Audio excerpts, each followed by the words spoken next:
शेतकरी मित्रांनो, सुरुवातीलाच बातमी येत आहे राज्यातील पावसासंदर्भात। आज लगेच दुपारनंतर राज्यातील वातावरणात मोठा बदल होऊन काही भागांमध्ये रात्रीपर्यंत मोठ्या जोरदार पावसाला सुरुवात होणार आहे। येत्या काही तासांमध्ये हवामान खात्याने आजच्या दरम्यान मोठ्या वादळी वाऱ्यासह आणि विजांच्या कडकडाटासह पावसाचा इशारा दिलाय। तर मित्रांनो, जाणून घेऊया सविस्तर अपडेट काय असणार आहे याविषयी। पण त्यापूर्वी एक छोटीशी विनंती करतो, चॅनलवर नवीन असाल तर आपल्या चॅनलला सबस्क्राइब अवश्य करा।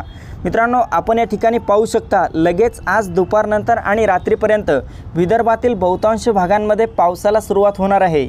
यामध्ये काही भागात हलका ते मध्यम पाऊस असेल, तर काही परिसरामध्ये मात्र मोठा मुसळधार स्वरूपाचा पाऊस असणार आहे। अकोला, अमरावती, नागपूर आणि बुलढाण्याच्या भागात आज रात्रीपर्यंत मोठा पाऊस होईल, तर गडचिरोली, गोंदिया, चंद्रपूर, भंडारा, यवतमाळ, वर्धा, वाशिमच्या परिसरामध्ये ढगाळ वातावरणासह हलक्या ते मध्यम पावसाचा इशारा देण्यात आला आहे। तसेच मराठवाड्यात देखील छत्रपती संभाजीनगर, जालन्याच्या परिसरामध्ये हलक्या ते मध्यम पावसाचा इशारा आज रात्रीपर्यंत देण्यात आला आहे।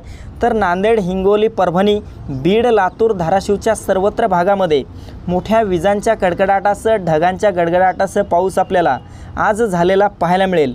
मित्रांनो, मध्य महाराष्ट्रात पाहिले असता पुणे, सातारा, सांगली, कोल्हापूर, सोलापूर, पंढरपूर आणि अहमदनगरच्या सर्वत्र परिसराला हलक्या ते मध्यम पावसाचा इशारा आज दुपारनंतर आणि रात्रीपर्यंत देण्यात आला आहे। मात्र सोलापूर, पंढरपूरच्या काही परिसरामध्ये आज रात्रीपर्यंत पावसाचा जोर वाढण्याची शक्यता आहे।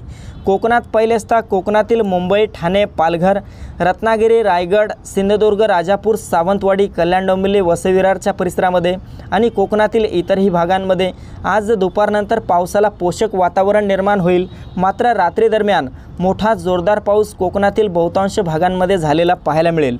उत्तर महाराष्ट्रातील नाशिक, मालेगाव, नंदुरबार, धुळे, जळगाव, चाळीसगाव, मनमाड आणि उत्तर महाराष्ट्रातील इतरही भागांमध्ये आज आणि उद्या पावसाचा जोर काहीसा जास्त राहील। दुपारनंतर पावसाचे वातावरण निर्माण होईल, तर रात्री दरम्यान काही भागात मोठा जोरदार तर काही परिसरात हलका ते मध्यम स्वरूपाचा पाऊस झालेला पाहायला मिळेल। तर मित्रांनो, ही होती हवामानाची छोटीशी अपडेट। आपल्याबरोबरच इतरांना पण शेअर करा, व्हिडिओला लाईक, चॅनलला सबस्क्राईब करा। धन्यवाद।